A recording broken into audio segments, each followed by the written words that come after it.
रामायण ही केवळ एका युद्धाची कथा नाही, तर ही मानवी भावनांच्या आणि अजब चमत्कारांच्या अशा अनेक पदरांनी वेढलेली आहे, जे आजही आपल्याला विचार करायला भाग पाडतात. आपण अनेकदा राम रावण युद्धाच्या शौर्यगाथा ऐकतो, पण या महाकाव्याच्या कोपऱ्यात अशा काही कथा दडलेल्या आहेत, ज्यांचा विचार कधी खोलवर आपण केलाच नाही. लक्ष्मण 14 वर्ष झोपला नाही. हे ऐकलं की पहिला प्रश्न मनात येतो, हे कसं शक्य आहे?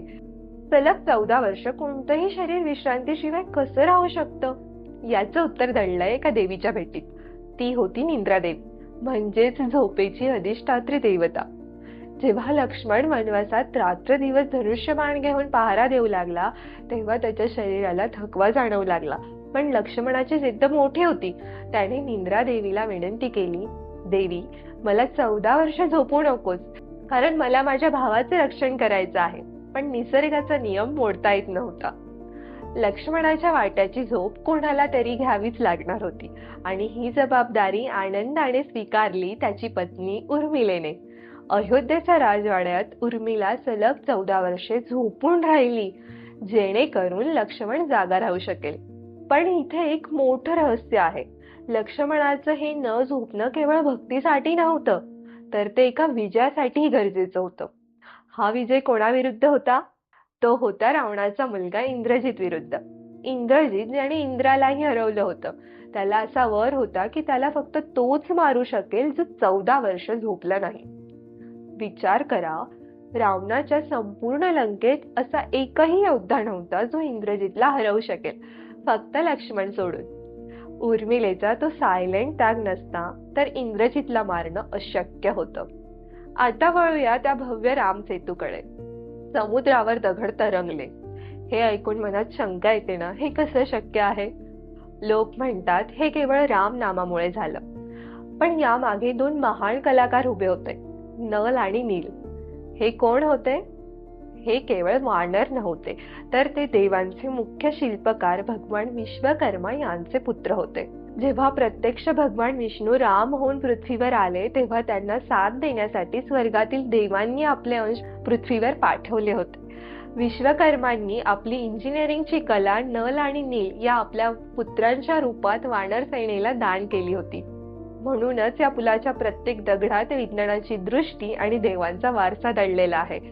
नल आणि नील यांना ऋषींचा शाप होता की ते जे काही पाण्यात टाकतील ते बुडणार नाही. पण त्यांनी या शापाला विज्ञानाची जोड दिली. त्यांनी समुद्राच्या लाटांची खोली मोजली, हलके आणि जड दगड अशा पद्धतीने रचले की तो एक भक्कम पूल तयार झाला. भक्ती आणि इंजिनिअरिंगचा असा संगम जगाने कधीच परत पाहिला नाही. जेव्हा आपण रावणाचा विचार करतो, तेव्हा आपल्या डोळ्यासमोर येतात त्याची ती 10 डोकी, जो त्याचा अहंकार होता. पण खरंच का? रावणाचे वडील ऋषी विश्रवा होते. त्यांच्याकडून रावणाला 4 वेद आणि 6 शास्त्रांचं ज्ञान मिळालं होतं. ही 10 डोकी म्हणजे त्याच्या अफाट बुद्धीचं आणि ज्ञानाचं प्रतीक होती. तो महान शिवभक्त होता, संगीताचा जाणकार होता. पण ज्ञानाचं रूपांतर जेव्हा गर्वात होतं ना, तेव्हा माणसाची बुद्धी भ्रष्ट होते. रावणाची 10 डोकी ही त्याच्या महानतेची साक्ष होती, पण तीच त्याच्या विनाशाचं कारण ठरली, कारण त्याने त्या ज्ञानाचा उपयोग अधर्मासाठी केला. आणि या युद्धाच्या छायेत एक असा योद्धा होता जो स्वतःच्या भावाचा अधर्म माहीत असूनही त्याच्या बाजूने लढला. तो म्हणजे कुंभकर्ण. कुंभकर्णाला आपण फक्त झोपाळू म्हणून ओळखतो, पण तो विभीषण पेक्षाही अधिक धर्म संकटात होता. त्याला माहित होतं की श्रीराम हे देव आहेत, रावणाचा पराभव निश्चित आहे. पण ज्या भावाच्या अन्नावर तो वाढला, त्या भावाला संकटात सोडून शत्रूला मिळणं त्याला मान्य नव्हतं. धर्म महत्वाचा की निष्ठा? या प्रश्नाचं उत्तर शोधताना कुंभकर्णाने मरणाची वाट निवडली. रामायणातील ही रहस्य आपल्याला शिकवतात की कोणतंही कार्य हे केवळ एका व्यक्तीचं नसतं.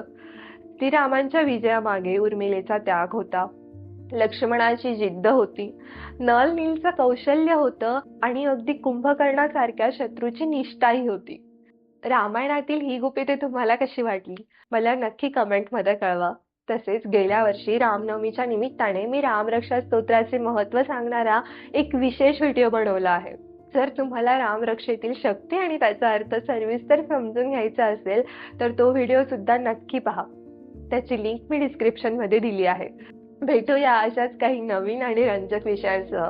धन्यवाद.